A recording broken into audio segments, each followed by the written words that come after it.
time to play ball. Welcome to the podcast with no limits. Whether it be sports, current events, or random thoughts, this is the place to step in and stay a while. Your host is a proud alumnus of Rio Hondo Prep, a former minor league baseball umpire, and a man with strong opinions. Welcome to the Get Home Safe podcast and your host, Matt Ursama. Hey guys, and welcome to another episode of Get Home Safe. It's the middle of the week. It's Wednesday. That means it's time for Bill Barnes on the weekly Wednesday weigh-in. He joins us every single week. We got the SEC baseball tournament on right now, and we just saw a play that sums up college baseball and why we're not doing it anymore. Right, Bill? Routine play, and they kick the shit out of it. Had to throw it about 30 feet and just threw it in. I want to add something. You know, you're a proud alumnus of Rio Hondo Prep. I'm going to send a shout out to my old alma mater, John W. North High School, Riverside, California, 92507. It will be, there you go again. God keep it inside. Look at that camera. Come on, meet. It'll be 44 years here next month that I've walked through the gates of that outfit. Yeah. And 44 years. Do you have any John W. North apparel you wear? Any hats or shirts? You know, I had one when I was working the American Association. I had a T-shirt, John W. North football, that I would wear under my protector.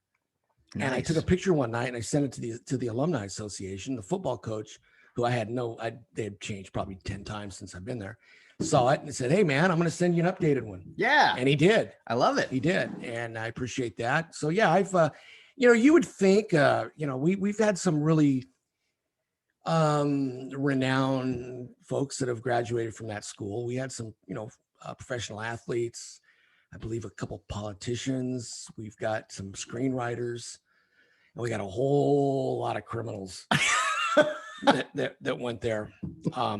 But wow.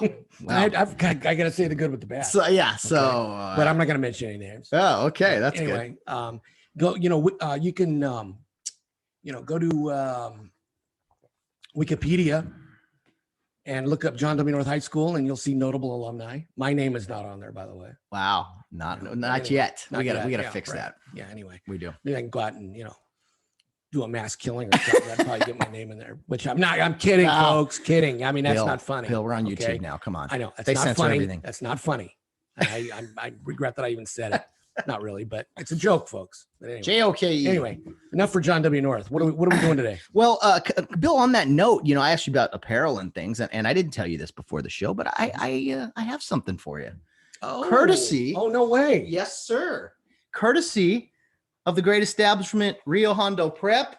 Wow. Here we are, Bill, your own lid. Oh my God. With the Rio Hondo football logo on there. And it's kind of I don't wear hats anymore because of my bald head. There's no reason to. Well, you're going to have to now. I will put this on right now. Yeah. I'm going to adjust it because, I've got a fatter head than the pinhead adjustment that was on there earlier. Oh, look at you. Look at you. Holy smokes. I look like Woody Hayes. You look like a special teams coach. Yeah. Special ed coach. Anyway. Yeah, absolutely. Big thank you to Todd Carson. For making that happen. Thank you, Todd. Todd, when I go, I had a little day at the desert last week, went down to did a little poolside activity. Okay. In Palm Desert at a nice little resort hotel. And I could have used that hat. And I will always have this in my car. When it's hot out, I'm going to put this on and save my dome. And I could have used this last week because I got burnt like a son of a gun. See, Rio Hondo just Real Hondo, we are here for there you, when you're there when I need you. Yeah, I appreciate it. Todd Carson again, sir. Thank you. RH. Love it. Real Hondo, baby. We used to go to a bunch of Fullerton games, and on the wall they'd have former All-Americans, and it would always, say the positions. Mm-hmm. And put it right here. Put it right there, here, front and center. Yeah, yes, and it would say, RHP, and he jokingly always tell the kids, yeah, all those guys went to RHP, man, those right-handed pitchers. So Rio Hondo Prep, Bill, wear it proudly, and tell you have no idea. Yeah, absolutely. Thank you. That was an absolute surprise. I did not know that was coming. Thank you. I did not tell him. Man, so Bill, we have a lot of other things to get to today. We have 3 questions as of right now. And God bless the people who do send in the questions. We know we hear from Margie, we hear from Will Tarico, Maynard Bajorquez. Well, Margie's question. Let's start out with her. Let's go with because hers. that is, I mean, this is a little dark, and this we is appreciate someone it, Margie. who, Margie, you must be absolutely insane with some of your questions. This one tops it. Okay. Without any further, fluff. Here we go. Give it to me. This is from our good friend Margie. Hi, Matt. This is a random question for both you and Bill. If you were on death row, what would you want for your last meal? I told you it was random. LOL. Ciao, Margie. If I were on death row, the last thing I'd thinking about is what my last meal is going to be. Okay. But that's all you got, Bill, at that point. You know what? Give me a bowl of pus and a scab sandwich. Okay. At that point in time, my God, I mean, I don't know. I don't know what I'd want. I mean, you're gonna, it's the last meal before you die. Let's see something. Okay. Here's what I want. I want some raw meat. I want something that smells really, really bad. So when they do the autopsy and they cut me open, the pathologist gets sick. How's that? Matt, you're always giving. Let me, if I'm going to have a shitty day, I'm going to pass it on. You want it. Yeah. Something that will make you regurgitate. Okay. So there. Something you're supposed to enjoy, Bill. You're supposed to enjoy the final, your final meal. Mm-hmm. For me, I mean, man, that's a tough one, Margie. That's a tough one, but In-N-Out Burger is an easy one. Good slice of pizza would be cool too. But yeah, I don't know. That's probably where I would go, is a big In-N-Out Burger, animal fries. Margie, I'm going to beg of you to get some fucking therapy. Her therapy is listening to the show. Those questions, if this is what's making you questions like this, then you need to watch Oprah, or you need to go and watch maybe Sully Jesse, Raphael, or go back and do some those questions, my God. No, actually, keep them coming. Keep them coming. The worse, the better. Why not? That shows you how random they can be. I mean, we've had Bill, if you were a woman, questions. We've had Bill and Matt, if you were on death row. It's a question. Yeah. I mean, all kinds of stuff. So, man, let's try to go from there. See where we can go. Next, we're going to go to Captain Maynard Bajorquez, our West Point graduate. And again, Bill, man, you got to love how he addresses you. Have you or Mr. Barnes ever experienced this type of situation, and what do you look for? Maynard sent it a clip of a Tulane University pitcher being accused of using pine tar, and not just pine tar situations, but anytime you have a situation with an alleged allegation of a pitcher using foreign substance, how do you deal with it? Bill, you've actually had this situation happen. So let us, how'd it go? I think it was my last year of umpiring, my last ever Division II game. I'll say this. It was a Division II game. And for some reason, this game being broadcast from Point Loma University, they were playing Azusa Pacific, I do believe. And for some reason, this game was being televised online nationally. Of course. You run into those national broadcasts all the time. And I'm behind the plate, and no, I'm sorry. I'm working first base. I'm the crew chief, unfortunately, because all this shit always lands in the crew chief's lap. And the pitcher, it's just how small of a world and just how ironic this is. Okay, let me paint this picture for you. Back in 1982, 83, whatever it was, I was a young cop in the city of Upland. I showed up to work my first night on the job after, being in the academy, blah, blah, blah. I walk in, and there's this, my training officer, who gives me this look like, are you for real?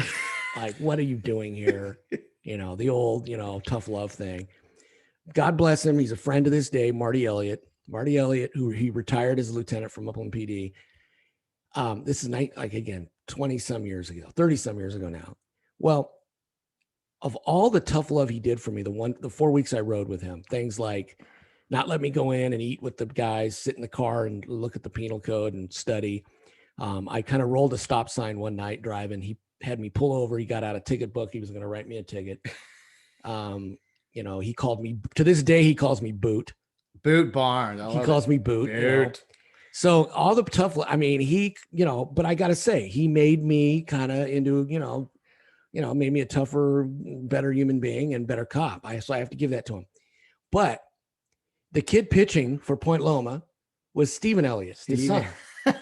No kidding. So Stephen is pitching. He left-handed, little crafty guy, threw the ball about 60 miles an hour. And Stephen is pitching for Point Loma.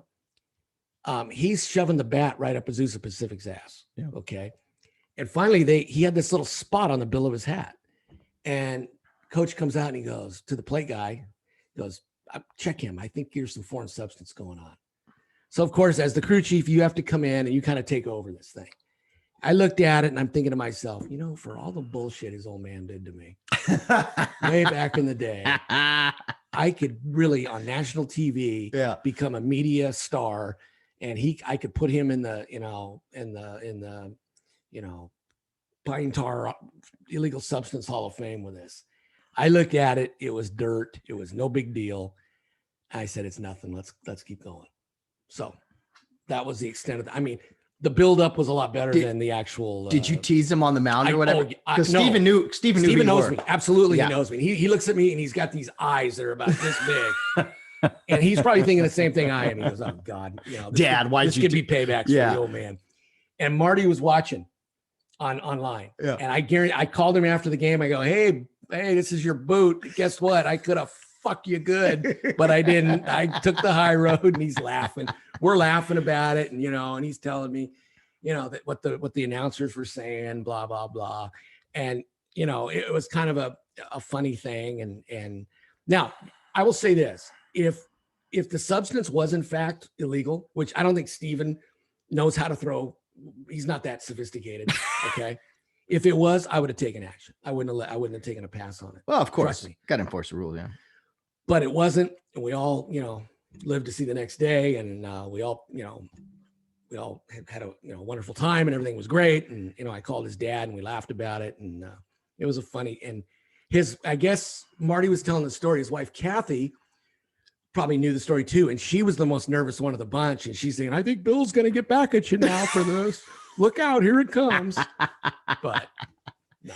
Can't make this stuff up, man. No, it's just the way the cards were dealt.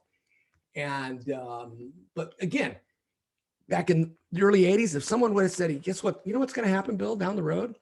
You're going to be a 59-year-old guy umpiring a college game. His son, you can't make this up. It's just the way life, roots its plants out and the way the whole, food chain takes over. No, that's right. It's amazing. Yeah, it is amazing. I mean, it shows you that there's probably a higher power out there somewhere, right? There's something out there that's making things tick. Yeah. Yes. I like that. Right. I like that a lot. And it's funny because I met Marty. He was a umpire I was teaching in a high school unit, and Marty was a high school umpire who was umpiring later in life. Bill started umpiring early in life, and Bill texted me, hey, there's this guy in your class, Marty Elliott, give him some crap or whatever. And then we joked, and he said, ask him about Citizen Barnes. I asked Marty, he'd say, hey, Marty, I'm a friend of Bill's. He said to ask you about Citizen Barnes, and he just kind of chuckled. Have we told that story before? I think we have, but it's been at least over a year. We need to tell it. Okay. Real quick. I'll give you the quick story on this. This is fantastic. Okay. During my trials and tribulations in riding with Marty, we had a sergeant at the time, Sergeant Marty Thuvenel, another Marty, who later became chief of Upland Police Department, became the city manager, became the fire chief. He like the king of bedspreads, Jerry or whatever his name was, those commercials. Marty Thuvenel was the king of Upland. Okay, let's just leave it at that. Now, so Thuvenel is a forward-thinking sergeant. One night we get a call of a hit and run. Ooh. Somehow it ended up in the Montclair Plaza parking lot. So the situation originated from Upland and the nexus to for us somehow. But anyway, it's been so long ago. The vehicle was abandoned and wrecked in Montclair. So we all knew that this guy was filing a false police report saying that the car had been stolen and that he wasn't the one responsible for the hit and run. Yeah. So Thuvenel said, you know what we're going to do? We're going to dress your recruit as a citizen, put him in the back seat. We're going to drive by, and I want you to lean out of the car and go, hey, that's the guy. That's the guy I saw driving the car. So I put a t-shirt on. I put like a hat on. Unfortunately, it wasn't a Rio Hondo Prep hat back then. Who knows what it was? And we drive by. We have him out. They put the spotlight on. I go, hey, that's the guy, man. That's the dude that I saw driving. They go, thank you, citizen. And we drive off. Well, then the guy goes, okay, man, it was me. All right. So I was then known as Citizen Barnes. That was my nickname after that. Now, the guys in our little holding tank in the jail, I'm back in my uniform and we walk into the station. I look at the guy and I go, hey, that's the guy, man. That's the guy that did it. And he flipped. What? He knew that he got duped and he flipped. And it was kind of a thing. And again, nothing illegal doing that. No, police work's tricky work. You know? You can trick, lie, and be deceiving to the public in order to gain for a good cause. Yeah. For a good cause. For safety. Yeah. Solve the case. That's the story in a nutshell of how that came to be. And that's what he said. He relayed that to you that night, correct? Yes. Okay. Yes. First time I met him and I'm like, what? Oh my goodness. So that was a good times. Marty, Elliott. Yeah. We love him. I said, we got to get him on the podcast. I need to hear stories from Marty. Marty, he's only a couple years older than I am. Okay. But you'd think he's 90 years old. What do you mean? He hikes and he hikes. Old men hike. Yeah. Okay. Old guys hike with their walking sticks and, they attach a thermos to them and, they got their guide dog, their dog. That's what Marty's doing now. Yeah. So anyway. Oh, see, Marty, if Bill bashes you enough on here, then we might. It's all in good love, Marty. Oh, but back to the question, and I umpired some games with Marty can umpire and very good umpire. Great ball strike guy. Oh man. Outstanding. One of the best in the very business. Good. Back to Maynard's question regarding pine tar and kind of the procedure. What I think you have to do, Maynard, with umpires in this type of situation, and there's related issues as well. There's not just pine tar. There's guys using an illegal bat. There's guys, hey, you have one toenail out of the batters or out of the coaching box, whatever. You have to make it clear to a coach who brings it to your attention. Sure, I'll check this. I'll make this an issue, but I'll tell you right now, your team better fall in line completely because if they ask me to check on your guy, which is likely to happen, I'm gonna do the same thing. So be careful what you wish for, I guess is the comments I would say to coaches and things. But as far as pine tar and foreign substance, it doesn't happen that often. At least it's not detected that often. So, but the procedure is if you do go to the mound, for instance, with a pitcher, you discover a foreign substance, it is an automatic ejection. And college, I'm not sure if you eject the coach too, it doesn't really matter, but the players eject it. So, but yeah, procedure wise, there's not much more to say to that, right? No. And again, Bill and I umpired a long time and never didn't see it that often or hardly ever. Ignored it. So we just got a question from John Lee from Oregon. Johnny.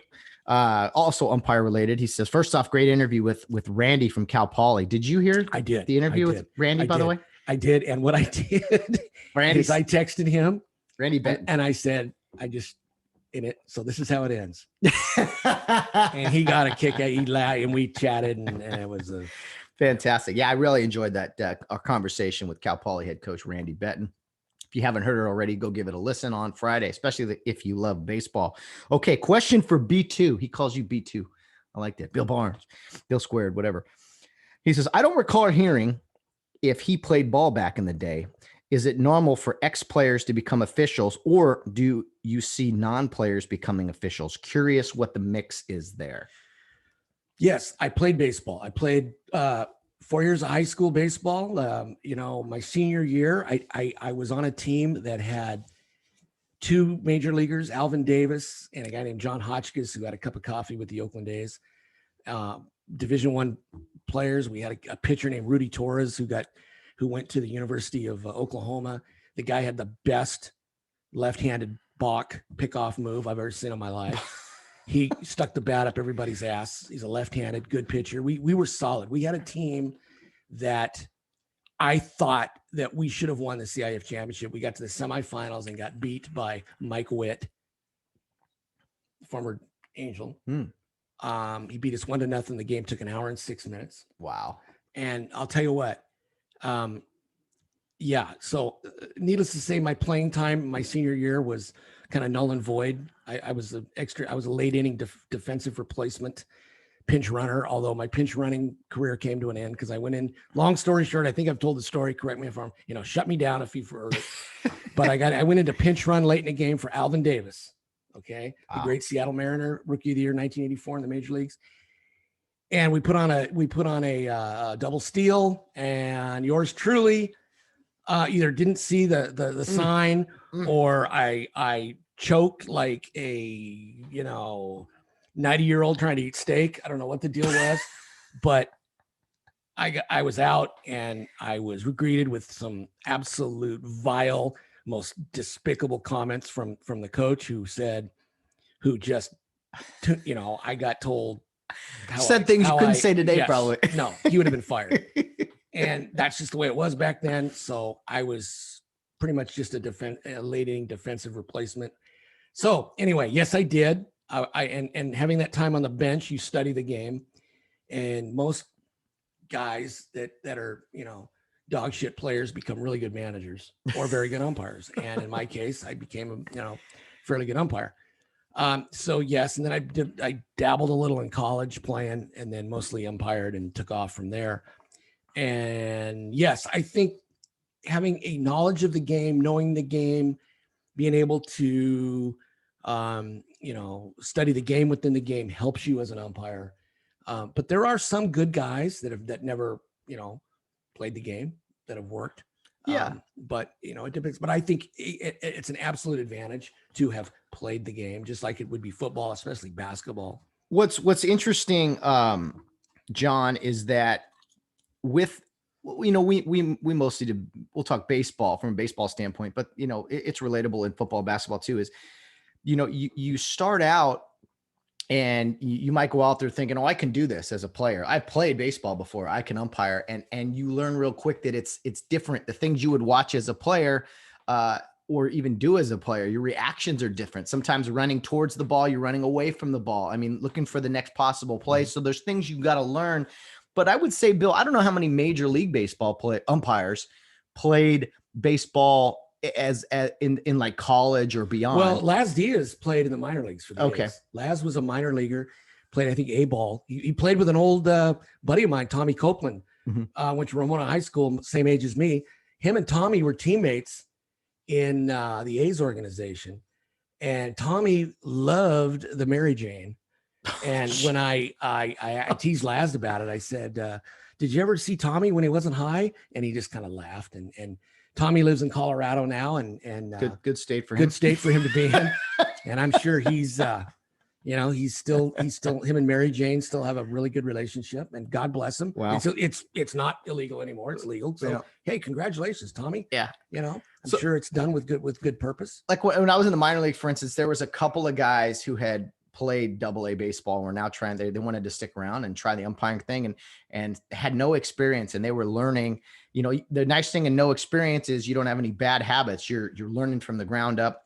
But I would say if I had to sum it up, John, most guys who umpire have played at some point. Most guys into high school, I would say. Kerwin Danley was an All-American outfielder at San Diego State. Yeah, played a friend of mine, Ken Mort, played right before Tony Gwynn, or with Tony Gwynn, I think. So yeah, there's benefits to it for sure. I would think it definitely benefited me and benefited you. The biggest thing you had to overcome when you were making that transition from player to umpire is you can no longer think like a ball player. You no longer think like, you cannot be in awe of a great play. You cannot be and show it. You cannot be in awe. You can't get caught up in a pitcher having a great game and help him. You've got to be away from that mental aspect of rooting for the player, rooting for a team. You have to, you're now a third team, and you have to root for your guys, and you have to root for yourself to be a good umpire, not have that player mentality as far as admiring a great play You can look at it for what it is. Great play. But Mhm. the better play was the fact that he made the great play, and my partner at first base made a great call on the outcome. Mhm. That's what you have to gear your mind for. You are no longer the fan. Yeah. Umpiring is a lot like you're prepared for the next play. So think of it this way, John. It's like the guy that backs up a base all the time. He's doing it. There's things umpires do that nobody notices unless something goes wrong. And if you don't do it, everyone's going to notice and be mad. So it's kind of like constantly backing up a base in baseball. Unless the play is right at you, then you got to catch the ball or make the call in this situation. So What you have to remember is nobody in the ballpark, nobody except for maybe your wife and or girlfriend who are there, and hopefully they're not sitting next to each other. They're the only ones there that are watching you, okay? Or your mother or your dad or your brother or your sister or your kid. They're the only ones watching you, okay? The kids aren't even watching. They could give two shits about you. But you have to understand, it's not about you. yeah. Oh, You're yeah. part of the production that makes the game work. I want to show up and get out of there. Some guys, there are guys who try to make it about them. I'm not going to say they don't, but I just wanted to get in and get out. I wanted off the field. I used to get pissed off, when a young umpire, someone who doesn't quite get it, would come in and say, look at me, and they go, oh, it's the Bill Barnes show today, because you'd be working the plate. And I'd look at him and I go, shut the fuck up. Okay. It ain't the Bill Barnes show. I'm here to call balls and strikes and to get us in, get us out without the house burning down. Yeah. Okay. It's not my show.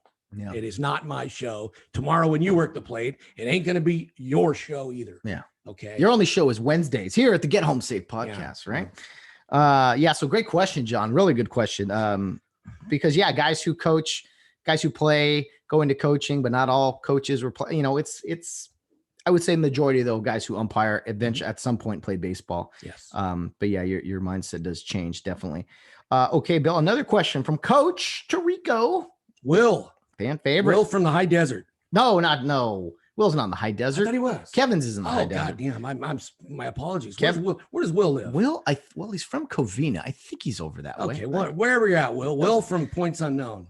You all right? Okay. Bill said, okay, you're going to love this one, Bill. This is three-parted kind of. He says, God. what do you guys think of how Tony La Russa handled the Yerman Mercedes 3-0 home run? I don't think he should have thrown his player under the bus. So we'll touch on that first. Okay. And then let's start with that. And then he has a few questions about specific unwritten rules, but let's talk about Tony. Tony La Russa has got to understand the game's changed. The game has changed. Okay. This Yerman Mercedes guys, I've never heard of him, which tells me that he's probably not been tuned up on the unwritten rule of when you get a 3-0 pitch that's thrown about 55 miles an hour right in your power window, regardless of the score, you're going to swing at it. If you hit a home run, bully for you. Okay. Now,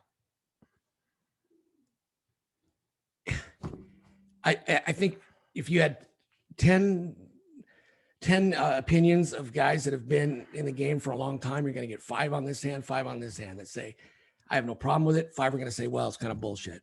But Tony, as his manager, should not have been as vocal and as like and burned him in the press like he did. Yeah, I thought he could have been. Keep it in the clubhouse, Tony. Yeah, we'll talk about it. Him and I'll discuss it. We'll discuss it. That's in house. Exactly. Keep it there. Yeah. But Tony, man, you're. I mean, some of the stuff you've done, man. I mean, granted, your team's in first place and you got a great record, but dude. Yeah, what are you doing now, as far as so his actions, Will, that's kind of what you're asking is the actions that. Yeah, definitely. The first part, Tony should have handled it differently. We both agree on that. Yeah, okay. I'm fine with the direction he went as far as, hey, this is how the game is. And even though it's changed, right? I got questions for everyone out there. Everyone's like, how could baseball be so up in arms and have these stupid unwritten rules? Well, I got to tell you, how come teams aren't pressing in the NBA when they're up 30 points? How come, you don't see Hail Marys being thrown when a team is up 30 points? Why is that? Can they do that? Do they need to step back? Is it their job to do that? No, it's just kind of gamesmanship, sportsmanship. And that's one of the things in baseball that is kind of like, okay, understood. It's understood. That is why that those unwritten rules are in there. Now, if you want to watch a blowout and watch teams still pressing up 30 points and fast breaking and this and that. Well, then that says what you like, or tossing Hail Marys when you're up 30, 40 points, throwing a lot. Why do teams pull their starters out of games typically when they have a big lead? Because they don't want them hurt, right? Well, it's all kind of understanding that and not showing each other up. I mean, that's ultimately what it is. It was a position player, for goodness sake. That was pitching. Yeah. Yeah. And which tells me they've pretty much, sent in the white towel. And maybe that's an argument for a mercy rule in baseball. I would be fine with that. Quite honestly, I would. I think a 10-run lead in baseball in major unless leagues, you're the Dodgers. Oh yeah. Then your bullpen is going to fucking implode. Yeah. So this ties into a question, but when you have a big lead, do you see guys stealing bases? I'll take it one step further. Not only are you seeing guys not steal bases, but a lot of times they don't hold guys on. And why is that? It's just an understand. Oh, hey, he's not going to go anywhere. Or you go station to station. You got the bases loaded, base hit. You're going to hold the guy at third. Keep wheeling them. Come on, score. It's fun. Let's get more runs. It's more exciting. It's a new age of baseball. No. There's still, we have developed into the society of just like, look at me, do everything you want. Being gluttonous and everything is should be given to you. Yeah, it's just like there's no respect anymore. And I know it's athletes and you do what you do, but we're starting to forget things, and it's just we're starting to forget. So here's a few unwritten rules that Will sent directly to us.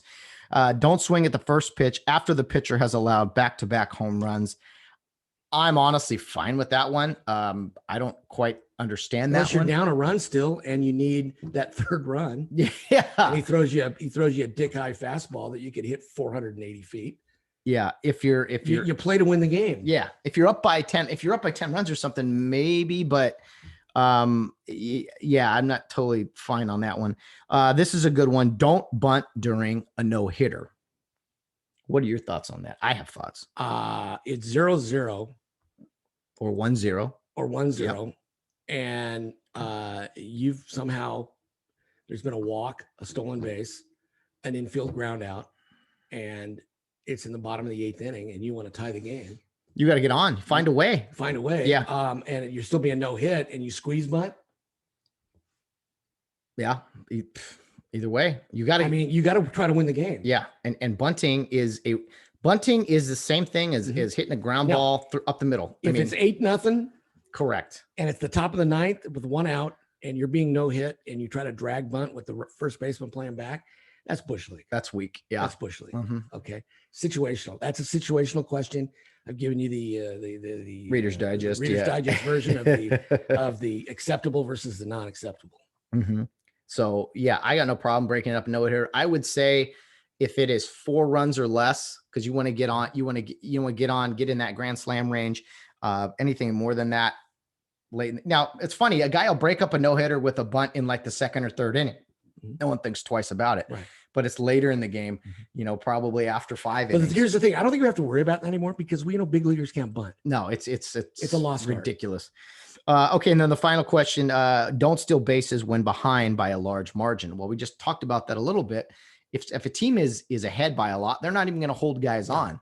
So why would you be running? It's again, that's probably what's going to happen next is it'll develop into that where guys will just run freely. Mm-hmm. And I don't think you do those things. No, station to station. Because if you're down 10, you need 10. Baseball, believe it or not, used to be a gentleman's sport. Yeah, no kidding. Life used to be, safe and fun too. Yeah, exactly. And we've seen where that's gone. Oh yeah. So like society, baseball's gone to shit in some respects. That's what I'm saying. I think it's a very big tell with where we're at in society, and the crumbling of it a little bit is definitely the same as kind of what's going on in society. I'm not trying to be extreme here, but those are my thoughts for sure.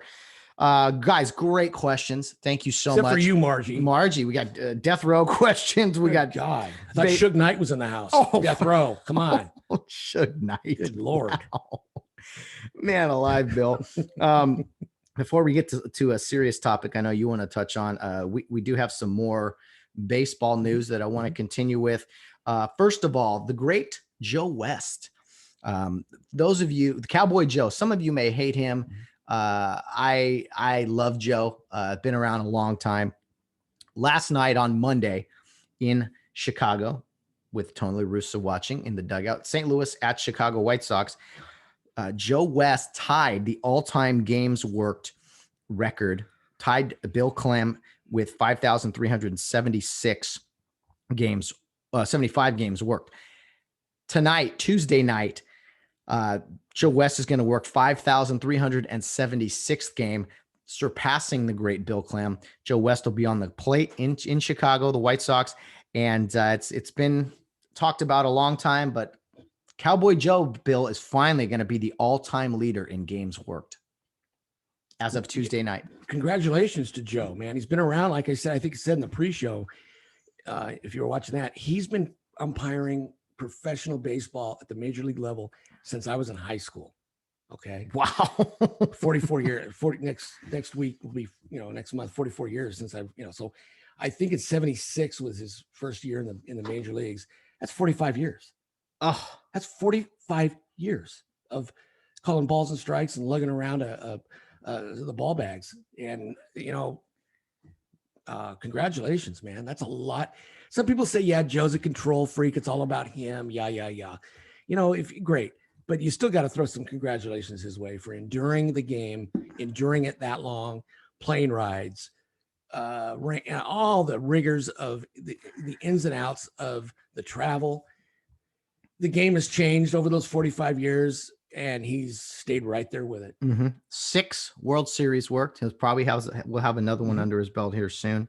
Has tied the most games worked. He's going to work Tuesday night on the plate, surpassing the record. And I know a lot, from a lot of, we have some Major League Baseball friends, Bill, and, a lot of guys talk about, you go into replay in New York, you work the replay booth for a week or two at a time. Guys like Joe always wanted to be on the field because he loves being on the field. Right. And vacation to him is third base, a penalty. Yeah. He doesn't want to go on vacation. He doesn't want to work the replay booth in New York. He wants to be on the field. Yeah. And God bless him, man. Yeah. I mean, here's a guy that can, get up at 7 o'clock in the morning, go play 18 holes of golf, come back to the hotel, shit, shower, shave, go to the ballpark, work 12 innings on the plate, not have a word said to him, have a couple Bud Lights after the game and some cheap, shitty hot dogs, and do it again the next day. And there's something to be said for that. Or go, wake up call at, dark 30 to go jump on a plane and fly to the next place. It's just second nature. That's to him. it's in his DNA. He's a road dog. That's the way he rolls. Yeah. And I respect him. He takes care of his guys. He protects his guys. He does. His crew. He does. And he's an old school baseball guy. I've sat and talked to him. He told the story about how he assisted the police in an arrest in San Diego back in like 1979. Wow. Some guy was running from the cops and Joe tackled the guy and held him for him. And Joe's Joe, man. He likes to hold court with a couple of Bud Lights and tell you, good stories. And he's a fun guy. He is so nice. So kind. I suggested a little divey spot one time to a friend of mine who was working in the major leagues, working with Joe. And he said, yeah, the whole crew's coming. And I was like, oh, well, this isn't really a major league type of place. But first thing Joe West said to me was, hey, did you choose this place? I went, oh, yes, I'm sorry. And he was like, no, this is great. He loved it. And the next night is when I met him, and he was in rare form that, it was kind of a bikini bar type spot, and scantily clothed young chicks loved him. That makes hope for a guy like me. But I'm not Joe West. Well, you're not Joe West. Sitting there with the, So anyway, I don't remember into that. Bill. Well, I do. Oh boy. But yeah, Joe West, congrats. Tuesday night. I know this is coming out Wednesday. So last night would have been his record breaking. Yes. Hopefully. And that's hopeful that it didn't get rained out, or, Tony La Russa, decided to, not show up and they didn't play the game or something. Who knows? But if all goes well tonight, Tuesday, Joe will surpass. And a lot of people have wanted Joe to retire. He needs to get rid of Joe West. I think he's going to go after this. You think he wanted to break? He wanted to be able to do that. He's pushing 70. And I think he's done. I think he'll be done. Man, but you can only play so much golf, man. After that, I mean, he loves being around the game and being, it's crazy for me. Like when you talk to Joe West, you know who he is. He's a big time umpire in major leagues, but you almost are like, just hearing him talk, you're like, you almost forget that he's just one of the guys. He's just one of the guys. He's a regular dude. Yeah. Working, like we're working at, wherever. So congrats. Like I'm working a game at Rio Hondo Prep. I'm just one of the guys. That's it, baby. That's another it. game. Some other news in umpiring that we have to touch on. We're still not involved, but we pay attention, Bill. We support umpires, and the big news came out. We're actually watching the SEC tournament, or we have it on anyway. The SEC tournament, college baseball playoffs is upcoming. A lot of umpires have gotten their assignments, and it has been announced who will be working the College World Series, and 8 umpires selected. I want to congratulate 7 out of the 8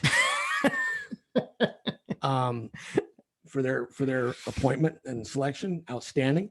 Yeah. Okay. I hear you there. There are 2 guys I really want to recognize. It is their first World Series.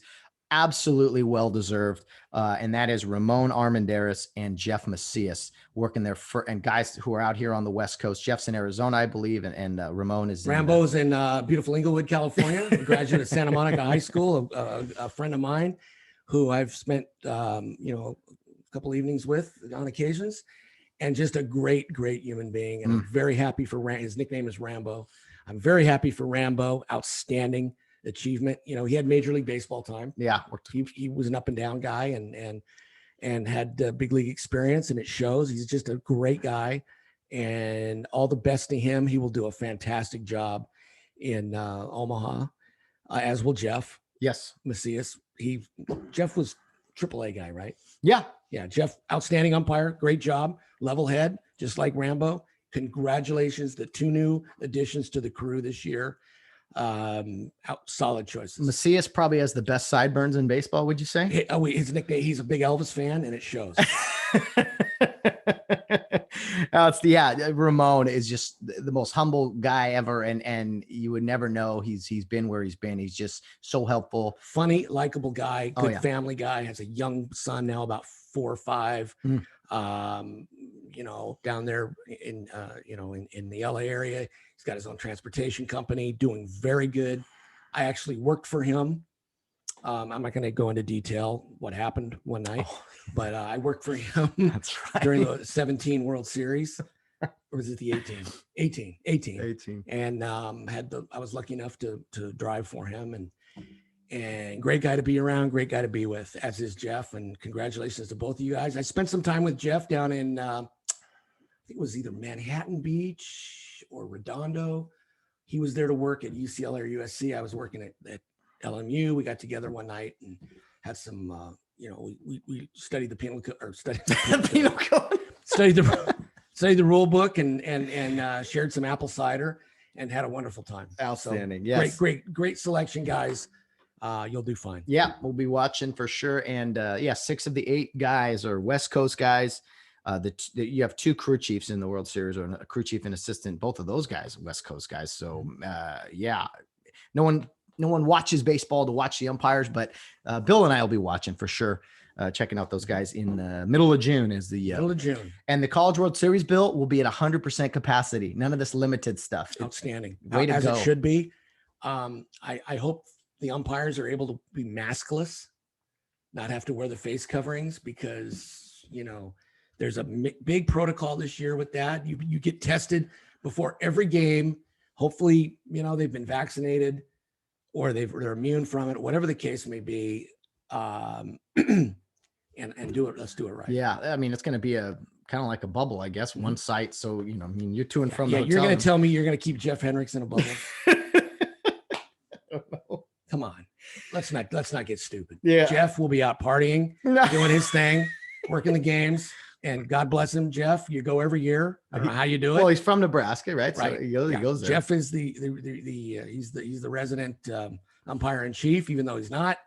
And Jeff, you're not going to keep that guy in a bubble. No, he's his own man and does what he wants and gets away with it. And God bless you, Jeff. Hey, absolutely. God bless all the umpires there, and congrats again on the assignment.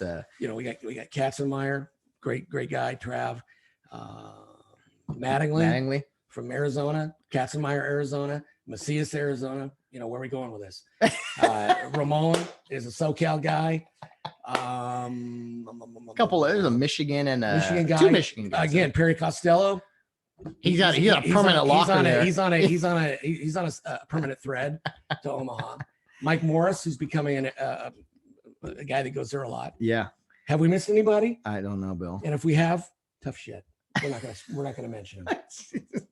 Let's move on from baseball stuff. Let's talk about some let's transition here to a rather serious subject, Bill, that you wanted to talk about today. So I don't want to just keep banging an ugly drum, but the young man, the young little kid, 6 years old, 5 years old, whatever he is, 6, I believe, killed in the back seat of his mom's car on the 55 freeway Friday morning. Evidently there was a little road rage involved, and the person who felt that they were violated decided to put a bullet into the trunk of the car in which the young man was riding in, and the bullet went through, somehow found the car seat he was in, entered the car seat from the rear and went through the kid's stomach, killed him. Oh. How old was this kid? 6. Oh my goodness. And of just a sad thing that shouldn't have happened, didn't have to happen. I'm as guilty as anybody, probably more than anybody on the road as far as road rage goes. I don't cut people off, and I don't drive, and I certainly don't shoot at people. Let's put it at that. But I'm the biggest guy to throw F-bombs at people when I pass them, because they do stupid shit and I get pissed off, and that's my way of venting. And I shouldn't do it, because one day that could be me. You just never know. I could be the next guy that takes one in my melon, and I'm out of capacity for a while. But there has to be, everybody has guns now. Yeah. Right, wrong, or indifferent. Everybody has guns. Whether it's legal or not. Right. And which tells you something. We got to stop this madness as far as, the freeways are packed again. It took me, and this is criminal, it took me 3 hours and 5 minutes yesterday to get from near LAX to my home in Rancho Cucamonga. 4:05 p.m. I left, and I was home at 7:10. You got to pull over, Bill. You got to find a cold 4:05 to 7:10. No. I was absolutely livid. Wow. Tell me, I damn near probably could have walked fast. I don't doubt it. And there was no wrecks. There was no SIG alerts. It was just too many fucking people on freeways. There wasn't a lot of craziness. It was just a lot of volume. Wow. And I'm thinking, what am I doing? Yeah. What am I doing? Bill, pull over, get a drink. You can't sit in that traffic. That's unhealthy. I was about to lose my mind. Yeah. Well, unfortunately. And then I thought back to, I'm thinking, Bill, you're alive, you're breathing, just suck it up, and get home and try not to piss anybody off. When we were going too slow, we couldn't. It's hard to piss somebody off at 5 miles an hour. Okay. So again, I feel for this kid. There's a reward out now, which tells me that they got nothing. Oh, they haven't found the guy. Oh no. Oh, he's at large. No. Where have you been? Sorry, I've been running a podcast. Bill. Where have you been?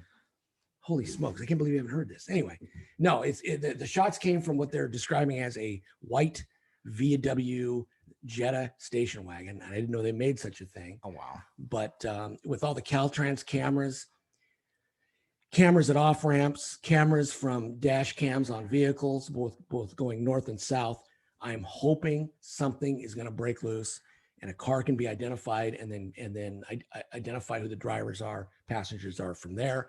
Hopefully maybe the reward money will motivate someone to turn this person in, or if you are that person, and I know they're probably not watching this, but if for some freaky reason they are, turn yourself in, man. Yeah. Turn yourself in. You're not going to, it's not premeditated murder by any stretch of the imagination. So it's not first degree. I don't think so. It can be second degree, right? It certainly can. Okay. Now you are responsible for whatever, if you decide to crank around, even if it's in the air, or in the ground, Yeah. or here or there. You're responsible for that round. Okay. And in this case, it killed a young kid and a complete innocent victim. Okay. And I'm not saying this is the case, but even if the driver of the car was the most irresponsible jackass in the world, is it fair to punish the 6-year-old kid in the back seat for this? Hell no. You know, I always say, if you want to settle your road rage, pull off the freeway, get out of the car and just duke it out. Go. That's fight. Good. Okay. Tough guy. Be tough guys. Fight. Okay. But don't involve innocent people. No. What the fuck's wrong with you? You know, come on. That is be a man about it, or a woman about it, or whatever about it. Get out and duke it out. Yeah. All right. And be done with it. And, you know, brush yourself off and go on your merry way. I'm not advocating violence. Okay. I'm just saying there's other ways to resolve this. First of all, you know, try to have a level calm head when you're driving. You know, listen to some, you know, Coast 103 or something, you know, or talk radio or whatever floats your boat, or, you know, get off the road. That would be. Yeah. Come on. I mean, it's terrible. And I just hope that the person responsible is brought forward, and we get them off the street, and we, you know, get some justice for this kid, and the family. You know, that's just a tragic event, and you know, it shouldn't have happened. No, let's eliminate this from the future. Oh, absolutely. Yeah. I mean, if for those of you that haven't driven in Southern California, don't, but you know, it is chaos out here at times. And it's just something that, yeah, if you don't go into it the right mindset, you will lose your mind. So, and I was losing my mind yesterday. I mean, 3 hours and 5 minutes to go 60 miles. 60 miles. Come on. What are we doing? Yeah. You know, let's, you know, let's close the roads, close the on-ramps at certain times of the day, you know, do something. There's gotta be, you know, but we're talking Los Angeles County, and they can't even extinguish homeless encampment fires or put a stop to that because they're too goddamn lazy, inept, and stupid to do that. So I'm asking way too much. Yeah, of course you are. Of course you are, Bill. Yeah, I'm asking, do your job, do your fucking job, and start governing a city that used to be a good city. And a lot of the LA natives that live there now, the folk native Angelinos, as Garcetti calls them, are fed up and tired of the bullshit. Yeah, they really are, because the homeless have taken over. They have all the rights now. They do what they want, when they want, how they want. They get beachfront property free in a tent, and do it. And believe me, folks, these people do not want handouts. They do not want a roof over their head. They want to live the way they're living, carefree, with not a care in the world, and have no one tell them what to do. That's just who they are, and that's the way they want. So the only thing you're going to have to do to combat this, and people forget, there used to be vagrancy laws in this country. If you're a vagrant, you go to jail. Now, I've said time and time again, I know we're short on jails. I get it. Go out in the desert and build some. Okay. Take the money that create some jobs. That sounds like creating jobs to me. Yeah. Great. Okay. Build some jails. Okay. These people do not want the buildings that you're building for them. Build them a jail and put their asses in there.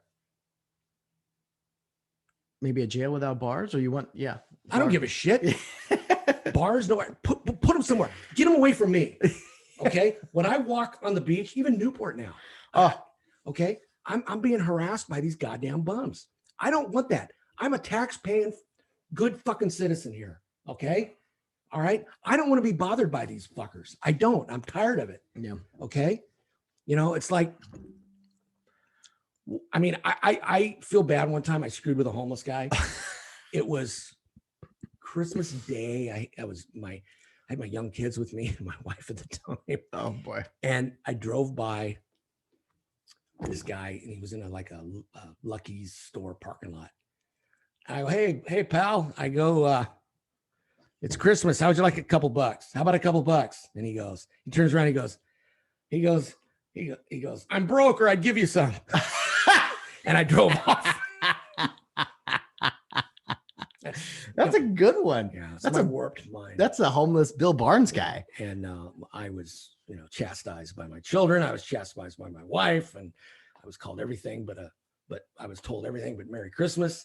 And, anyway. I was once, I give a few bucks here and there, every now and then. And I was with some friends one time. Freddie still reminds me of this, that I said Obama was president at the time. And, he was all about hope and change and all these things. Right. Mhm. And this guy kept asking me, he kept pestering us for money. And I, may have not been in the greatest frame of mind. I turned to him, I said, "Hey, Obama's got your change. Leave me alone." So that was a little insensitive. I was reminded that I said it. And I try not to mock homeless people, Bill, like you do. Well, but the real homeless, the real ones that are down and out, accept help. They accept the housing. They make their life better. They use the handouts to better themselves. Yeah. Okay. And they pay it forward. These degenerate fucks that live the way they live have totally given up on life. They're sucking my air, and they are choosing to be vagrant. They're choosing to be degenerate. They've got mental issues or whatever their issues are. They are choosing to do what they're due to fuck up good people's lives. Okay. I draw the line there. Yeah. I think what people look at is they look at the exception instead of the majority. Like you're saying, the majority of these people that I see, that is typically the case. You don't see many out there who are They don't want to live. They don't want to live. They don't want to have rules. No. There's no rules when you're homeless. Mm-hmm. You do what the fuck, when you want, how you want, and to who you want. And the city of Los Angeles is enabling them to do this. Mm-hmm. Well, it's the mayor must be busy. I don't know. There must be other big issues that need working on first. I don't know. What does the mayor do? What does Garcetti do every day, every week? I can't tell you. Nothing gets fixed. Nothing. You do something. I don't care what it is. How about one thing? Do something that we can all see and be like, okay, that was fixed. You ever notice that? He likes to show up at places and take credit for shit that he didn't do, such as they opened up a wing of LAX yesterday, the Tom Bradley terminal, yada, yada, yada. He had nothing to do with that. He becomes a spokesman for the city and tries to take credit for the good things. He is a phony, just like the governor's a phony, just like we're going to transition now into our beloved vice president of this country, who's a fucking phony from the word go. Mm-hmm.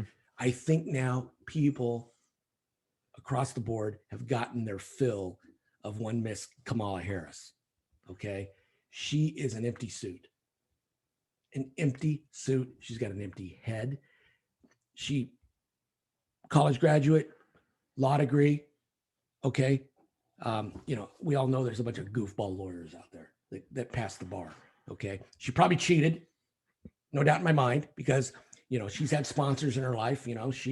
She got into the game by performing fellatio with Willie Brown and amongst other things. So that was her ticket into the Wild West of California. I saw that she was once Montel Williams, side piece. Doesn't surprise me. That if that's what the Democrats have manufactured to be vice president of the United States, well, that shows you what problems that party has, and what problems they have bestowed on this country with her. What is it? And they have finally realized, we got to keep Biden alive. We got to keep him somewhat,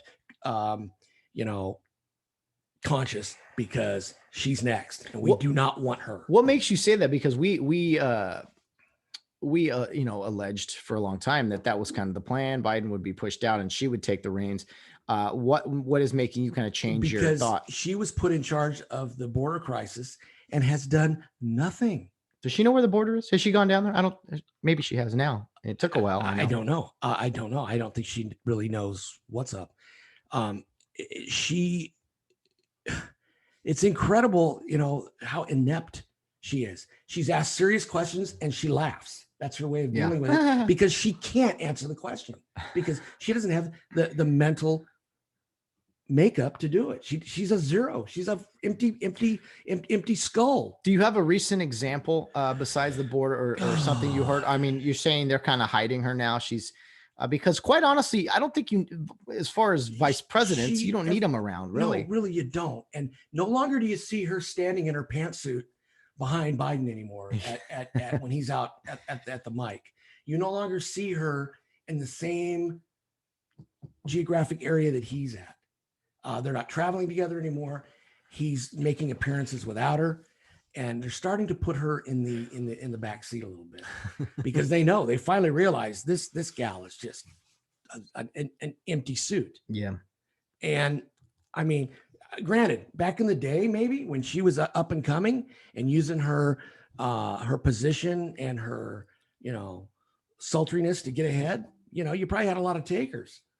But now, sooner or later, you gotta be able to, operate the machinery, and she can't. She cannot. Yeah. And finally, people have gotten the 411 on her, which is 000 across the board. Well, anytime you hear what's been interesting with this administration is anytime you ask people to talk about, hey, give me good things about Joe Biden, people just want to talk about the previous administration. You say, hey, what's the deal with Kamala Harris? Talk to me about her policies, what you like about her. It's like, well, she's a woman. She's the first woman vice president. It's like, there's nothing of substance that's ever brought up. It's a typical kind of thing that the kind of left does, where they just kind of throw out names, or like they create the language. They manipulate things. For so long, she badmouthed Joe Biden as a racist, as a bigot, as someone who was just what was wrong with America. And now all of a sudden, she's eating the corn out of his shit. Okay, what does that show you about a person? If she was truly a person that believed in what she said, she wouldn't have accepted the vice president role. Mm-hmm. She said, no, I'm going to keep doing what I'm doing, and I'll get it on my own. But no, she took the easy way. And because she was there, she was put there by the political pundits that backed Biden. That wasn't his choice, I guarantee you. Joe Biden did not want her. I guarantee you she was put there by his people, by his handlers, by the Democratic supposed brainchild, which now we know is brain dead. Yeah. Well, let's talk about more terrible leaders here. And this is something I saw and just rolled my eyes. Doesn't surprise me at all. And I want to make one thing clear. I have no problem with people going out to bars, to restaurants, to just living life. I have no issue with that. What I do take issue with is when people lecture me or you or anyone about how they're supposed to live, where they can and can't go, and then they go do it themselves, AKA Nancy Pelosi, AKA Gavin Newsom. I don't know if AKA is the right word. No, AKA is the wrong word. AKA is the wrong word. AKA also known as. For example, man, see, I need more coffee. Michigan Governor Gretchen Whitmer. There's another empty suit. Oh my goodness. Has been one She's not even good looking. No, not at all. She has been extremely just totalitarian in her running her state, very much telling people they can and can't go to bars and things. And of course, she goes to a bar this weekend. She traveled outside the state. All the things she said are, hey, you're not allowed to do. She then did. So again, a lack of consistency. And it's not about safety or any of those things, because if it really was, they wouldn't be doing these things. Call them hypocrites, call them whatever, but they wouldn't be doing these things. Live by the sword, die by the sword. And it's just too bad that sword didn't dig deeper. And taking pictures, just smiling like, oh, look at me, guys. No big deal. It drives me nuts. Again, I have no issue with people going out and doing things. But if you're going to tell me I can't, you better not. Yeah, you better be in your basement and doing a Facebook Live for all your news conferences or something than sit there and tell me how unsafe things are. So, Bill, California's opening up, allegedly. I'll believe it when I see it. Oh, it's going to open. Yeah. It's going to open. And it's going to open whether, leaders want it to or not. People are fed up with this stuff. And people don't realize around the country just how bad California has been. And us Californians don't realize how bad our state is compared to other places, around the country. So June 15th, allegedly, Major League Baseball, the Angels, the Dodgers, they're going to have full capacity at their stadiums. Of course, they're going to be wearing masks. Yeah. Well, it's one way around that. I mean, I have no interest in going to a Major League game now at all. I really don't.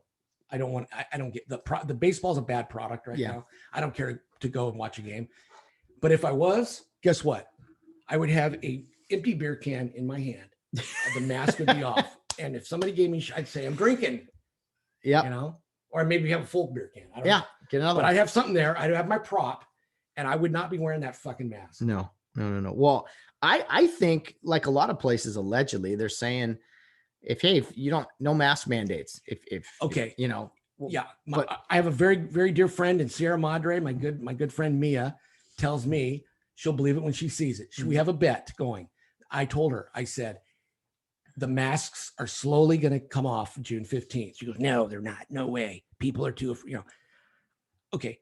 If Stater Brothers says you don't have to wear a mask anymore and Ralph says you do, guess where I'm going? oh yeah, oh absolutely. Okay. So just by the competitive nature of this, and believe me, these people don't give two shits about you getting sick.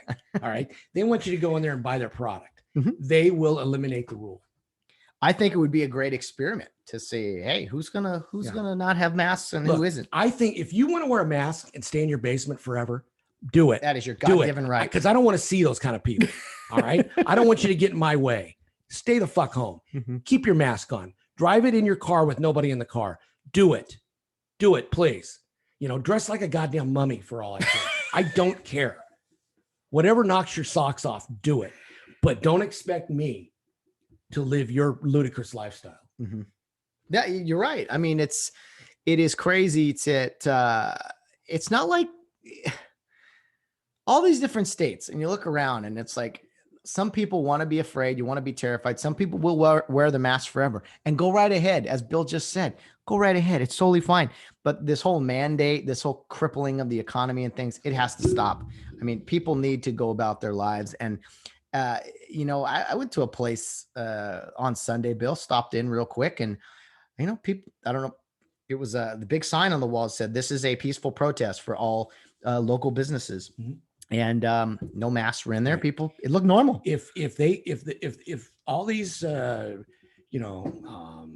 distancing guidelines go away, the masks go away, and they're going to leave it up to individual people or places or businesses, you're going to see that this thing's going to go away now, because the CDC and the county people have said that masks should still be worn in large gatherings, 5,000 or more indoors or outdoors. You should still wear. Then they're going to be bound by that, and they're going to say, okay, you got to wear a mask, like Dodger Stadium, Angel Stadium,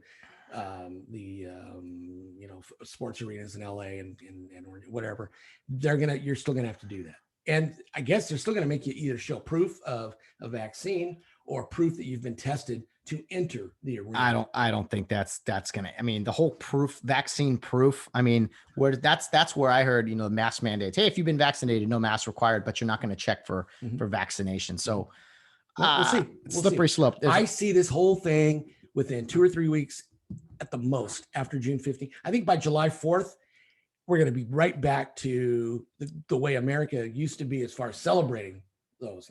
We're definitely going to be back to the way they used to be. That's a long way coming. But as far as celebrating big crowds, fireworks, barbecues, beer, ice cream, apple pie, and hot dogs, I see July 4th as being a real coming out for the red, white, and blue. Oh, I agree with you. And it's going to be a part. Remember last year, how many they said, hey, no 4th of July celebrations. We saw how that worked out. It looked like World War III. Fireworks everywhere. Yeah, absolutely. And again, I've said this all along, and in regards to vaccines or masks, if you're vaccinated, what do you care if I am? If you're vaccinated, I'm sitting this close to you. You're safe. You're safe. And you could have the Black Plague, and if I'm not going to catch it, I don't care if you got it. And on the flip side, if you wear a mask, if a mask works, why do you care if I'm not wearing one? You're safe. I am. And people who all wear you need is one of the two people to be covered, and you're fine. Let's look at logic here. Let's break it down that way. If you want, and again, if you want to wear a mask, do your thing. Please. You want to wear a mask. Yeah. Go ahead. You don't have to go anywhere, but it's time to open up and stop limiting people. Please stay in your basements. Stay off the freeways to keep peace of mind. Okay. Well, Bill, one whale less than a week. We have Memorial Day on Monday, which is you know, to me, that's always the unofficial start of summer, really. Schools are usually out and it's barbecues and hot dogs and all that great stuff. And then July 4th is kind of that midway point. But as far as Memorial Day coming up, what does that holiday mean to you? Just as far as looking at all of our veterans who have given so much, the people who are no longer with us. I mean, I think it gets lost in the whole concept of everyone being off on a Monday, but it's a pretty important holiday that I'm glad we celebrate here in America. It has become kind of a afterthought as the years go by. And I think it's very important that we show, I mean, that's why we're still, I don't know for how much longer, we're still able to walk free. We're still able to have some sort of freedom to do as we please in this country, as far as having, you know, the rights that we have. And it's because of the American veteran. It's because these guys at age 17, 18, you know, strapped it on and went overseas and fought for us.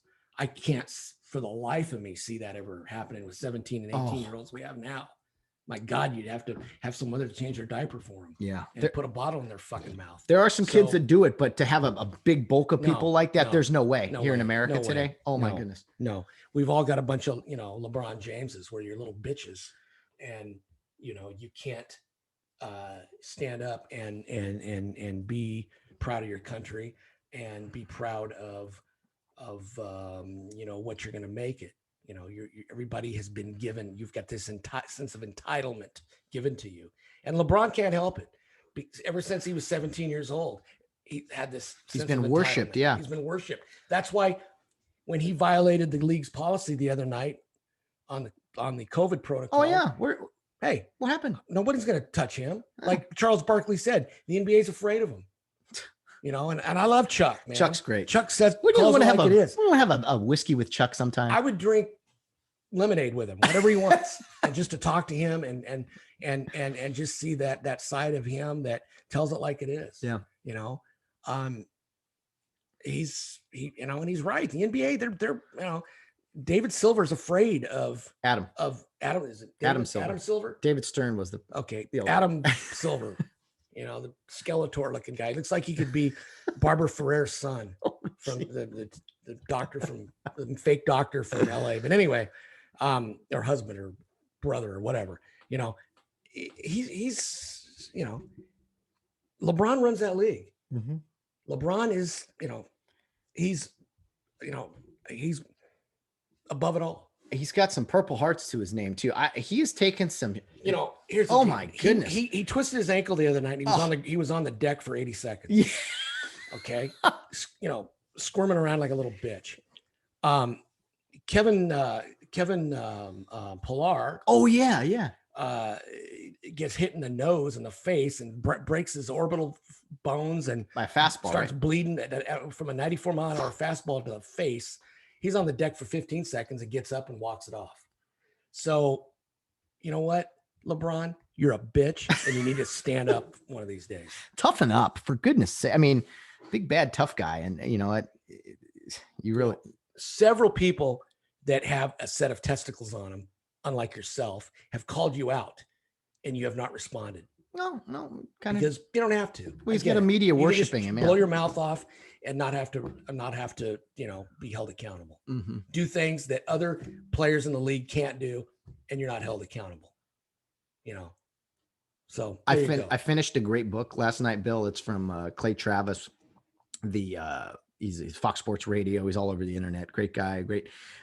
He wrote this book called Republicans Buy Sneakers Too. And it's the famous Michael Jordan quote. But he goes in depth into how the left-wing sports media has kind of ruined sports and transitioned sports to be this activist thing. Really well written. I enjoyed every page. And it was funny. In summing it up, he said, you know, he's a guy who voted for Obama twice. He's worked on Al Gore's presidential campaign. Mm-hmm. He's pro-choice, anti-death penalty, and for gay marriage. And he's not liberal enough. He's called this vast conservative in sports media. He's too conservative for sports media. And he's like, that's the problem right there. The leftist sports media is so far left that they can't even take a guy who's centrist and be like, that's the media period. I know. It's crazy. Whether it be entertainment media whether it be the political media, the tough on crime. There's no tough on crime media. Oh, no. The media period.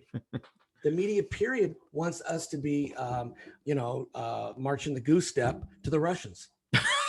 Okay, that's their plan, is to have us, live like Yugoslavians. I firmly believe this, Bill, that I think a lot of media members and people on the far left, I think they despise holidays like Memorial Day and Independence Day. I truly do believe that. In my heart, I believe they look at the American flag and all they see is terrible things. And they think, oh, we honor veterans and people who've been killed too often. I truly in my heart believe I agree that. with you. And I think if it was up to them, they would rename Memorial Day George Floyd Day. Oh boy. Just, ponder that. Yeah, that is Hey, his family's being welcomed to the White House. Really? Oh yeah. Is that today? Yeah. Interesting. Yeah. Interesting. Yeah. Well, on that note, we should probably, Bill, excuse me, back to Memorial Day as we wrap up here. I am truly grateful for so many people that have come before us that paid the ultimate sacrifice, because there were so many people in countless wars and conflicts that have paid the ultimate sacrifice. And a lot of them knew they were going to die, which is crazy to think about. Mm-hmm. That, guys on landing crafts and jumping out of planes, they knew they were done for, but they did it anyway. So, and then we look at our lives like are so difficult. And we complain about every little thing now. And it's truly telling. I wish there were more Memorial Days throughout the year where we could kind of reflect and, think of the past as well as what's upcoming for all of us. Agree 100%. Yeah. Well said. Well, have a happy Memorial Day weekend, Bill. Any plans? Are you working? I don't know. No, you don't know yet. Okay. I'm live the life of a secret agent, man. One day at a time. One day at a time, indeed. Well, anything else, Bill, as we get around third and home safe? Look for your on deck guy to tell you whether to slide or stand up. If he's there where he's supposed to be. Another lost art of baseball.